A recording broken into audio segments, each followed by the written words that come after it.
Israel का 100 साला मंसूबा आखिरी मरहले में है। अमरीकी बहरी बेड़े बहरा रूम में, इराक घेरे में, ईरान निशाने पर। रसूलुल्लाह सल्लल्लाहु अलैहि वसल्लम ने फरमाया था कि यहूदियों की सल्तनत खैबर तक फैलेगी, मदीना वीरान होगा और फिर वो अजीम लश्कर उठेगा जो दज्जाल की आमद का पेश खेमा होगा। आज वही लश्कर ट्रंप और नेतन्याहू की क़यादत में तैयार हो रहा है। बलूचिस्तान पर गैरों की नजर है। पाकिस्तानी फौज को गजा भेजने की साजिश हो रही है। इमाम मेहदी के ज़हूर का वक्त करीब है। बिस्मिल्लाहिर्रहमानिर्रहीम। मैं हूं जमील अहमद जामी। प्यारे दोस्तों, जो कुछ हो रहा है वो बहुत अहम है, सिर्फ पाकिस्तान के लिए नहीं बल्कि पूरी मुस्लिम उम्मा के लिए। जो कुछ होने वाला है आप इसके बारे में सोच भी नहीं सकते कि कितनी खौफनाक सूरत हाल है और कितना बड़ा तूफान हमारी तरफ बढ़ता चला आ रहा है। इसराइल का जो प्लान है वो मैं बार बार बताता आया हूँ। इसराइल गुज़िश्ता तकरीबन 100 साल से अपनी हुकूमत कायम करने में लगा हुआ है और उसने कभी अपने मकसद को छुपाया नहीं। उन्होंने हमेशा खुलकर कहा कि हम तख्त दाऊद पर यानी हज़रत दाऊद अलैहिस्सलाम के तख्त पर बैठकर अपनी हुकूमत कायम करना चाहते हैं। दूसरी बात यह है कि उन्होंने ये कभी नहीं छुपाया कि यह हमारी आबाई सरजमीन है। हालांकि हकीकत यह कि सारे के सारे वो लोग जिनके दादा परदादा यूरोप में रहते थे, नेतन्याहू का दादा मेरे ख्याल में ऑस्ट्रेलिया का था और किसी का परदादा किसी और जगह का था, 2500 साल पहले की बात को बुनियाद बनाकर आज यहाँ दावा कर रहे हैं। मैं आज एक इंटरव्यू सुन रहा था ब्रुकलिन के एक यहूदी टीवी चैनल पर, जिसमें एक साहब ने पूछा, क्या मुझे डीएनए टेस्ट करवाना पड़ेगा इस बात को साबित करने के लिए कि 2500 साल पहले मेरे आबा वहां रहते थे ताकि मैं आज वहां कब्जा कर लूं। लेकिन ये कब्जा उन्होंने अकेले नहीं किया, दुनिया की तमाम बड़ी ताकतों ने मिलकर उन्हें यह कब्जा दिलवाया और अब वो दरियाए नील और दरियाए फरात के दरमियान के बाकी इलाके पर भी कब्जा करना चाहते हैं। इस मकसद के लिए जो भी उनके सामने आया उसे खत्म कर दिया गया। शाम खत्म हो गया, लबनान खत्म हो गया, सद्दाम हुसैन सबसे पहले निशाने पर आया क्योंकि वो बहुत खौफनाक तरीके से उनके सामने खड़ा था। पहले 8 साल की जंग से उसे कमजोर किया, फिर 90 की दहाई में कमर तोड़ी और फिर बिलाखिर उसे खत्म कर दिया गया। लिबिया इतनी दूर था फिर भी कज़ाफी को इबरत का निशान बना दिया गया। अख़वानुल मुस्लिमीन वो तंजीम थी जिसने 1920 के ज़माने में हसल अल-बना के दूर से यहूदी मंसूबों के खिलाफ जिद्दोजहद की। सैयद कुतुब की तहरीक चली, लेकिन इस सिलसिले के आखिरी नुमाइंदे मुर्सी साहब बेचारे जेल में शहीद हो गए और वहां सीसी को ले आया गया।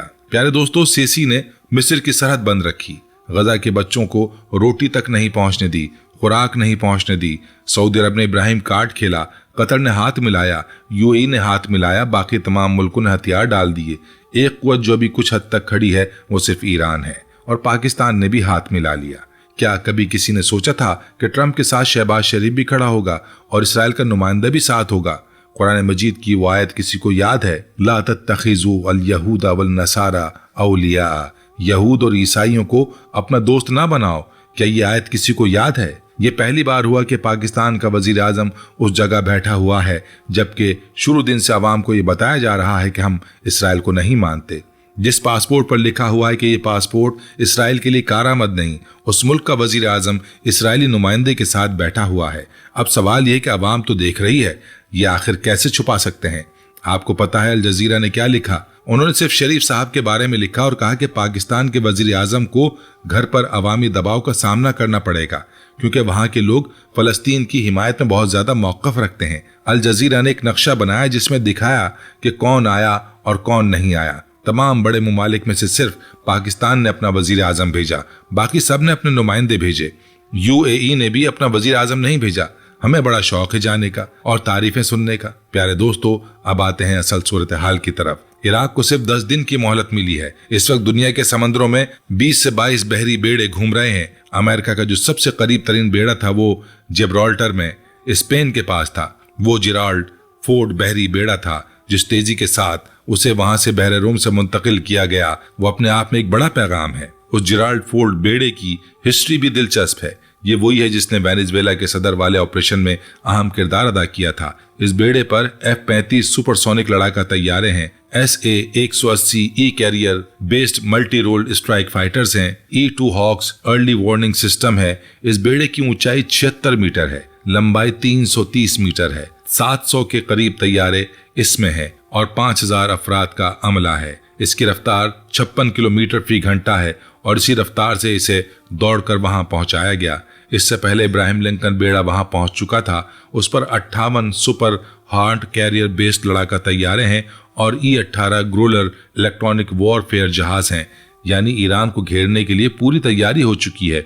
सिर्फ 10 दिन का वक्त रह गया है। ईरान के बारे में उनका पूरा प्लान क्या है? उन्होंने कहा है कि सबसे बेहतरीन रास्ता रिजीम चेंज है, यानी जैसे वेनेजुएला के सदर को उठाया था वैसे ही आयतुल्लाह खामनाई को उठाकर अमेरिका ले जाया जाए। लेकिन ये उनके लिए बहुत मुश्किल है, क्योंकि खामनाई खुद कह चुके हैं मैं जान देना अफजल समझता हूँ। प्यारे दोस्तों, वेनेजुएला की फौज क्यों नहीं लड़ी? इसलिए कि उन्हें पता था अगर लड़े तो अमेरिका क्या करेगा। लेकिन असल मकसद ईरान के इनकलाबी ढांचे को मुकम्मल तौर पर तबाह करना है। इस वक्त अमेरिका की सबसे बड़ी सरमायाकारी 4 महाजों पर है। पहला अरबेल का इलाका जो शाम, इराक और तुर्की का संगम है और कुर्दों का इलाका है। दूसरा यमन, तीसरा शत्तुल अरब का इलाका और चौथा ऊपर का वो इलाका जो काजिकिस्तान और ताजिकिस्तान से मिलता है, मशहद के ऊपर का हिस्सा, और साथ ही बलूचिस्तान का इलाका। ऊपर का इलाका ईरान किसी हद तक संभालता है, लेकिन नीचे का इलाका जहां तेल है, जहां बलोच हैं, वहां अमेरिका आना चाहता है। जब अमरीकी आएंगे तो बलूचिस्तान आज़ादी की तहरीक को हवा मिलेगी। अब समझें कि ये बलूचिस्तान का मसला 20 साल से हल क्यों नहीं होने दिया गया? इसलिए कि इसे कल के ईरान के खिलाफ इस्तेमाल करना है। ईरान ने भी बलोचों का शिया सुन्नी कार्ड इस्तेमाल किया, ग्रुप बनाए गए, सुपर जंग में खुजदार में लोगों को मारा गया, ईरान मुखालिफ फिजा बनाई गई। मेरे पास बहुत से राज हैं जो बताना मुनासिब नहीं, क्योंकि तकलीफ होती है। जब ये सूरत हाल बनेगी तो फिर शिया सुन्नी का मसला खत्म हो जाएगा और मुस्लिम इत्तेहाद की बात सूझी जाएगी। लेकिन तब तक पूरा खित्ता दरहम बरहम हो जाएगा, पाकिस्तान भी तबाह होगा और एक तीर से 2 शिकार होंगे। इसराइल के मुकाबले में जो 2 बड़े मुल्क खड़े हो सकते थे, पाकिस्तान और ईरान, दोनों को एक साथ निशाना बनाया जा रहा है। प्यारे दोस्तों, और हम हैं कि ट्रंप की तारीफों में मगन है। वेरी गुड वजीर आजम, वेरी गुड। इन्हें अंदाजा ही नहीं कि अगर एक बार ये जंग जमीनी शक्ल इख्तियार कर ले तो फिर क्या होगा। उस वक्त इनकार मुमकिन होगा? उस वक्त इनकार मुमकिन नहीं होगा। पाकिस्तान ने ईरान के साथ कभी दोस्ती नहीं रखी। अफगानिस्तान में 14-15 साल साथ देते रहे, कहा कि ये हमारी जंग लड़ रहे हैं। रूस को रोका, हमारे स्ट्रेटेजिक बॉर्डर महफूज किया, लाखों कुर्बानियां दी। रब्बानी, हिकमत यार, अब्दुल रशीफ सौफ, मुजद्दिदी, ये सब अमेरिका के पाले हुए 7 बुनियाद गुजारों में से थे। और जब एक दिन अमेरिका ने मुंह फेरा तो हमने 1,75,000 फौज खड़ी कर दी और रास्ते बंद कर लिए। जितने अरब मुजाहिदीन थे, अब्दुल्ला आज़ाम, उसामा बिन लादेन, सब इसी रास्ते से आए थे। हमने ये सब बदल दिया। क्या फिर बदल देंगे? नहीं देंगे। लेकिन मामला ये है कि इस जंग में आप एक हिस्सेदार बन चुके हैं गजा के मुसलमानों के मुकाबले में। अमेरिका ने बाकायदा कहा है कि पाकिस्तान ने गजा में फौज भेजने की पेशकश की है। इंडोनेशिया के बारे में अमेरिका ने नहीं कहा, हमारे बारे में कहा। और कुछ लोग कह रहे हैं कि जल्दी जल्दी जाओ, तनख्वाहें मिलेंगी, प्लॉट मिलेगा, घर बनेगा। लेकिन सोचें कि आप कहाँ जा रहे हैं और किसके लिए खड़े हो रहे हैं। जब से ईरान पर हमले की बात वेनेजुएला वाला वाकया हुआ, अमेरिका ने टैरिफ लगाए। दुनिया वाज़े तौर पर 2 हिस्सों में बढ़ गई है। एक तरफ रूस और चीन है, यहाँ तक कि यूरोप का बड़ा हिस्सा भी उनके साथ जाने को तैयार है। दूसरी तरफ अमेरिका अपना इत्तेहाद इकट्ठा कर रहा है। इस वक्त पाकिस्तान को ये नहीं चुनना चाहिए था। पाकिस्तान को इलाकाई रवाबित से फायदा मिलना चाहिए। अमेरिका इतनी दूर बैठा है, न पैसे दे रहा है, न कुछ दे रहा है, बस इस्तेमाल कर रहा है। अफगानिस्तान के लिए, ईरान के लिए, गजा के लिए हमारी इज्जत और वक़ार को इस्तेमाल किया जा रहा है और आखिर में हमारे हाथ में एक पैसा नहीं। मोहम्मद बिन सलमान ने जो अपनी इज्जत खोई है वो पूरा अरब जानता है। UAE के हुक्मरानों को कोई परवाह नहीं, क्योंकि वहाँ अक्सरियत हिंदुस्तानियों की है। उन्हें इस बात से गर्ज नहीं। पाकिस्तान वो वाहिद मुल्क है जहाँ 25 करोड़ जिंदा दिल अवाम जो 15-16 बार इंतखाबात में वोट डाल चुकी है, जहाँ लियाकत अली खान से लेकर जुल्फ़िकार अली भुट्टो, बेनज़ीर नवाज शरीफ और इमरान खान तक सब ने अवामी मैंडेट लिया। लेकिन फरवरी 2024 का इलेक्शन देखें, जिसमें 2.5 करोड़ वोटों को दबाया गया।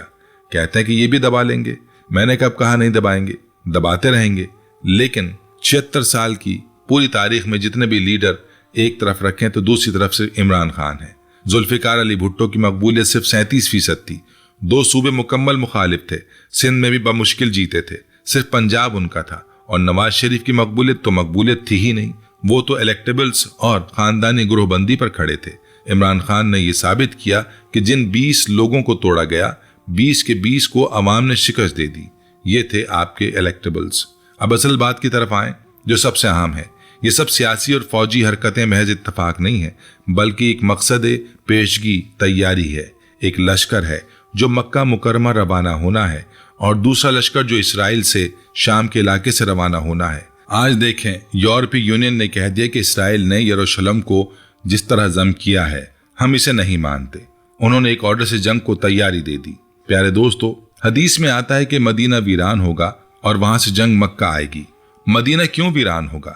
اس کے لیے رسول اللہ صلی اللہ علیہ وآلہ وسلم نے فرمایا کہ جب جنگ ملحمہ کبریٰ کا وقت ہوگا تو صلح کے مقام تک جو خیبر کے قریب ہے وہاں تک یہودیوں کی سلطنت پھیل جائے گی۔ لبنان پر حملہ ہو چکا، شام کا پورا علاقہ عراق تک ادھر سے، اور نیل کا علاقہ قاہرہ تک، یہ سب اسرائیلی نقشے میں ہے۔ اور اسی صورتحال میں وہ صاحب آئیں گے جنہیں لوگ امام مہدی کہتے ہیں، بعض اسکندر کہتے ہیں، بعض خلیفہ کہتے ہیں، لیکن مہدی اصل میں ہدایت یافتہ کا لقب ہے۔ جب ان کے ہاتھ پر بیعت ہوگی تو ایک لشکر ان کے حامیوں کا بنے گا، اور شام کا علاقہ، وہ غزہ، اسرائیل، اردن، لبنان سمیت پورا علاقہ ہے۔ یہ لشکر دجال کی آمد سے پہلے کا پیش خیمہ لشکر ہے۔ آج سے 2 سال پہلے میں نے کہا تھا کہ غزہ کی جنگ ختم نہیں ہوگی، اور آج بھی میں سمجھتا ہوں کہ ٹرمپ اور نیتن یاہو کی سربراہی میں جو لشکر بن رہا ہے یہ وہی لشکر ہے۔ جب ایران والی صورتحال پیدا ہوگی، اللہ کرے کہ ہم اس میں اپنی فوج نہ بھیجیں۔ احادیث کے مطابق یہی لگتا ہے کہ یہ لشکر تیار ہو رہا ہے۔ غزہ میں اس وقت جو کچھ ہو رہا ہے اس کا بنیادی خاکہ یہ ہے کہ انٹرنیشنل اسٹیبلائزیشن فورس بنائی جائے جو دہشت گردی کے خاتمے پر، حماس کو ختم کرنے کے نام پر اور اسرائیل و لبنان کی سرحدوں کو محفوظ بنانے کے نام پر کام کرے۔ غزہ امن منصوبے میں 20,000 فوجیوں کی اسٹیبلائزیشن فورس کا ارادہ ہے۔ امریکہ غزہ کے جنوبی حصے میں 360 ایکڑ پر اپنا 5,000 فوجیوں کا اڈا بنا رہا ہے۔ اندازہ کریں افغانستان جیسے بڑے ملک میں کبھی 3,000 سے زیادہ نہیں تھے، اور اب صرف غزہ میں 5,000 رکھنا چاہتے ہیں۔ ٹرمپ کے مشیروں نے مصر، قطر اور UAE کو اسی فورس کا حصہ بنانے کی بات کی ہے، اور ترکی، Pakistan, Malaysia, Azerbaijan, Australia, Canada, France, قبرص، یونان، بنگلہ دیش اور بوسنیا نے اس فورس میں شامل ہونے میں دلچسپی ظاہر کی ہے۔ فرانس آئے گا لیکن بورڈ آف پیس میں نہیں آئے گا۔ پیارے دوستو، میٹنگ ہو چکی ہے اور اس کا آغاز ہو گیا ہے۔ اب جب ہم واپس آئیں گے تو یا تو ہم سے عراق کے اڈے مانگے جائیں گے کیونکہ بحری جنگ لڑنی ہے۔ امریکہ کو نہ سعودی عرب کی پرواہ ہے، نہ خلیج کی، نہ کسی کے تیل کی۔ ان کا مقصد ایک ہی ہے، اور وہ ہے ایران کو تباہ کرنا، کیونکہ اسرائیل کی بہت بڑی بے عزتی ہوئی ہے جو پہلے کبھی نہیں ہوئی تھی۔ اصل بات یہ کہ غزہ میں جو لشکر تیار ہو رہا ہے، میرا یقین ہے کہ وہ لشکر ہے جو دجال کی آمد سے پہلے کے چند لشکروں میں سے ایک ہے۔ اور پاکستان کی تعریف اس لیے ہو رہی ہے کیونکہ بلوچستان پر نظر ہے۔ 2 وجوہات ہیں، ایک تو ایرانی بلوچستان میں تیل کے ذخائر ہیں، اور دوسری وجہ پاکستانی بلوچستان کی معدنیات ہیں۔ بہت ممکن ہے کہ کل کو ٹرمپ بورڈ آف پیس کے نام پر 5,000 فوج بلوچستان میں بھی رکھنا چاہے۔ اللہ تعالیٰ اس امت کو سمجھ اور بصیرت عطا فرمائے، اور ہم اپنے دین اور ملک سے غداری سے بچائے، آمین۔ پیارے دوستو، میں آپ کو ایک اور اہم پہلو کی طرف لے جانا چاہتا ہوں جس پر ہمارے ہاں بات بہت کم ہوتی ہے، لیکن اس کے بغیر یہ تصویر مکمل نہیں ہوتی۔ وہ پہلو ہے چین کا کردار۔ جب ہم امریکہ اور اسرائیل کی بات کرتے ہیں تو بھول جاتے ہیں کہ دوسری طرف جو کھڑا ہے وہ بھی کمزور نہیں۔ چین نے پچھلے 20 سال میں جو طاقت اکٹھی کی ہے وہ حیران کن ہے۔ بحیرہ جنوبی چین میں چین نے مصنوعی جزیرے بنا لیے ہیں، خلا میں وہ امریکہ کے برابر آ گیا ہے، سائبر وارفیئر میں وہ کسی سے کم نہیں، اور سب سے اہم بات یہ کہ چین نے اپنی کرنسی کو ڈالر کے متبادل کے طور پر پیش کرنے کی جرت کی ہے جو پہلے کوئی نہ کر سکا تھا۔ سعودی عرب نے چین کے ساتھ تیل کے سودے یوان میں کرنے کے معاہدے کیے۔ جب یہ خبر آئی تو واشنگٹن میں زلزلہ آ گیا، اس لیے کہ امریکہ کی پوری طاقت کا انحصار پیٹرو ڈالر پر ہے۔ اگر تیل کا کاروبار ڈالر میں نہ ہو تو امریکہ کی فوجی طاقت کا نصف حصہ ختم ہو جاتا ہے۔ یہی وجہ ہے کہ صدام حسین نے جب کہا کہ تیل یورو میں بیچوں گا، اسے مار دیا گیا۔ قذافی نے جب افریقی ممالک کے لیے سونے کی کرنسی بنانے کی بات کی تو اسے ختم کر دیا گیا۔ اب یہی خطرہ چین سے ہے، اور چین ایک ملک نہیں، چین ایک پوری دنیا کا متبادل نظام ہے۔ پیارے دوستو، اب سوچیں کہ پاکستان کہاں کھڑا ہے۔ ہمارا سی پیک چین کے ساتھ ہے، ہمارا GDP چین کی مدد سے چلتا ہے، ہماری فوج کے JF-17 طیارے چین نے بنائے، ہمارے بوم کی ٹیکنالوجی میں چین نے مدد کی ہے، اور ہم امریکہ کے ساتھ کھڑے ہیں۔ کیا یہ سمجھداری ہے؟ کیا یہ قومی مفاد ہے؟ یا یہ محض چند ڈالر اور چند تعریفی کلمات کے بدلے میں اپنا مستقبل گروی رکھنا ہے؟ میں آپ کو بتاتا ہوں کہ ہماری خارجہ پالیسی کیسے بنتی ہے۔ ایک فون آتا ہے، اوپر سے آتا ہے اور فیصلہ ہو جاتا ہے۔ عوام کی رائے کوئی نہیں لیتا، پارلیمان میں بحث نہیں ہوتی، ماہرین سے مشورہ نہیں ہوتا، بس ایک فون اور ہم کھڑے ہو جاتے ہیں جہاں کہا جائے۔ یہی ہمارا سب سے بڑا المیہ ہے۔ ہم ایک جوہری طاقت ہیں، ہمارے پاس دنیا کی 6 یا 7ویں بڑی فوج ہے، ہم 185 ملین سے زیادہ نوجوانوں پر مشتمل قوم ہیں، لیکن ہمارے فیصلے ہمارے ہاتھ میں نہیں ہیں۔ प्यारे दोस्तों, यहाँ एक और पहलू सोचें, तुर्की का किरदार क्या है इस पूरी सूरत हाल में। तुर्की ने एक तरफ नेटो की रुकनीत रखी है और दूसरी तरफ रूस से S-400 मिसाइल सिस्टम खरीदा है। तुर्की ने इसराइल के साथ तिजारती ताल्लुकात भी रखे और गजा की हिमायत भी की। तुर्की ने स्टेबलाइजेशन फोर्स में दिलचस्पी जाहिर की है, लेकिन तुर्की का उर्दवान एक चालाक खिलाड़ी है जो अपने मुल्क का फायदा देखता है। हमें भी वही करना चाहिए था। हमें भी एक ऐसा मौक़िफ़ इख्तियार करना चाहिए था जो हमारे कौमी मफाद में हो। लेकिन हमारे यहाँ होता क्या है, हमारे यहाँ पहले भी ये देखा जाता है कि कौन सा हुक्मरान इख्तिदार में रहना चाहता है, उसे किसकी मदद चाहिए और उसे किस कीमत पर यह मदद मिलती है। IMF का कर्जा चाहिए तो शराइत मानो, अमरीकी खुशी चाहिए तो फला जगह पर खड़े हो जाओ। यही खेल चल रहा है और इसी खेल में मुल्क तबाह हो रहा है, लेकिन चंद अफराद की जेबें भर रही हैं। प्यारे दोस्तों, अब आते हैं उस सवाल की तरफ कि क्या पाकिस्तान के पास कोई रास्ता है, क्या हम कुछ कर सकते हैं। मैं समझता हूं कि अभी वक्त है, अभी भी मौका है कि हम सही फैसले करें। पहली बात यह कि हम अपनी खारजा पॉलिसी का इख्तियार वापस लेना होगा। ये इख्तियार पार्लियामान को देना होगा, अवामी नुमाइंदों को देना होगा। जब तक ये नहीं होगा हम दूसरों के हाथों खिलौना बनते रहेंगे। दूसरी बात है कि हम अपने पड़ोसी ममालिक के साथ ताल्लुकात बेहतर करने होंगे। ईरान हमारा पड़ोसी है, अफगानिस्तान हमारा पड़ोसी है, चीन हमारा पड़ोसी है, हिंदुस्तान हमारा पड़ोसी है। कारोबार इन्हीं के साथ होगा, जिंदगी इन्हीं के साथ गुजरेगी। अमेरिका 7 समंदर पार बैठा है और उसका मफाद यह है कि हम कमजोर रहें, लड़ते रहें और उसके लिए बाजार रहें। तीसरी बात, और ये सबसे अहम है, हमें अपनी मईशत को अपने पांव पर लाकर खड़ा करना होगा। जब तक हम कर्ज ले रहे हैं हम आज़ाद नहीं हैं। कर्ज लेने वाला कभी आज़ाद नहीं होता। पाकिस्तान में वसाइल की कमी नहीं है, बलूचिस्तान में मादनियात हैं, पख्तूनख्वा में जंगलात और पानी है, सिंध में ज़रई ज़मीनें हैं, पंजाब में मेहनती लोग हैं, लेकिन ये वसाइल हमारी अशराफिया ने कब्जे में कर रखे हैं और बाहर वालों को दिए जा रहे हैं। प्यारे दोस्तों, रसूल अकरम सल्लल्लाहु अलैहि वसल्लम ने फरमाया कि मोमिन एक सुराख से 2 बार डसा नहीं जा सकता। हम एक सुराख से बार बार डसे गए। अफगानिस्तान में भी, इराक में भी, लीबिया में भी हर बार हमने अपना नुकसान किया और दूसरों का फायदा किया। अब गजा की बारी है, क्या अब भी हम वही गलती दोहराएंगे? मैं भी ये जानना चाहता हूं कि जो स्टेबलाइजेशन फोर्स भेजने की बात हो रही है उसमें जो पाकिस्तानी फौजी जाएंगे, उनके वालिदैन ने उन्हें क्यों फौज में भेजा था? उन्हें इसलिए भेजा था कि पाकिस्तान की हिफाजत करें, इस्लाम की हिफाजत करें, मुसलमानों की हिफाजत करें, ना कि इसलिए कि इसराइल की सरहदों को महफूज बनाएं और गजा में बच्चे जलाए जाने वालों को सुकून से बैठने दें। प्यारे दोस्तों, मैंने हदीस का जिक्र किया, मैं ये भी बताना चाहता हूं कि इन हालात में एक मुसलमान को क्या करना चाहिए। रसूल अलैहिस्सलातु वस्सलाम ने फरमाया, जो तुम में से जुल्म बर्दाश्त करने की ताकत ना रखे तो दिल में उसे बुरा समझे, और ये ईमान का कमजोर तरीन दर्जा है। लेकिन इससे भी नीचे कुछ नहीं है। आज का मुसलमान दिल में भी बुरा नहीं समझता। आज का मुसलमान तमाशा देखता है, नेटफ्लिक्स देखता है, क्रिकेट देखता है और समझता है कि गजा का मसला कोई और हल करेगा। कोई और हल नहीं करेगा।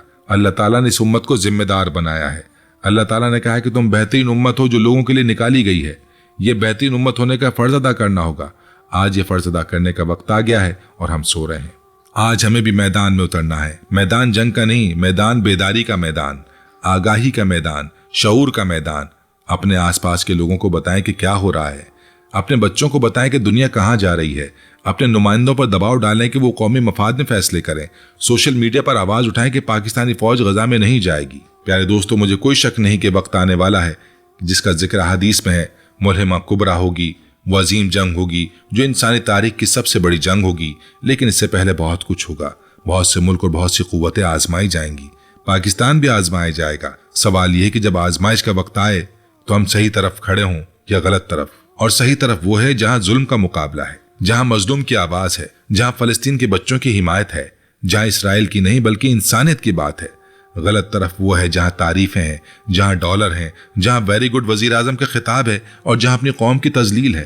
प्यारे दोस्तों, आखिर में एक और बात, हमारे यहाँ एक रुझान है कि जब कोई ऐसी बात करे जो हुकूमत को पसंद ना हो तो उसे साजिशी नजरिया कह दो, उसे पागल कह दो, उसे मुल्क दुश्मन कह दो। लेकिन वो लोग कहाँ हैं जो 1998 में कहते थे कि इराक पर हमला होगा? उन्हें भी पागल कहा गया था। वो लोग कहाँ हैं जो कहते थे कि लीबिया तबाह होगा? उन्हें भी साजिशी कहा गया था। वो लोग कहाँ हैं जो कहते थे कि शाम बिखर जाएगा? उन्हें भी पागल समझा गया था। आज वो सब कुछ हो चुका है। क्या अब भी हम आंखें बंद कर लें? नहीं प्यारे दोस्तों, अब आंखें खोलने का वक्त है। अब सोचने का, समझने का, बोलने का और अपने हुकूक के लिए उठ खड़े होने का वक्त है।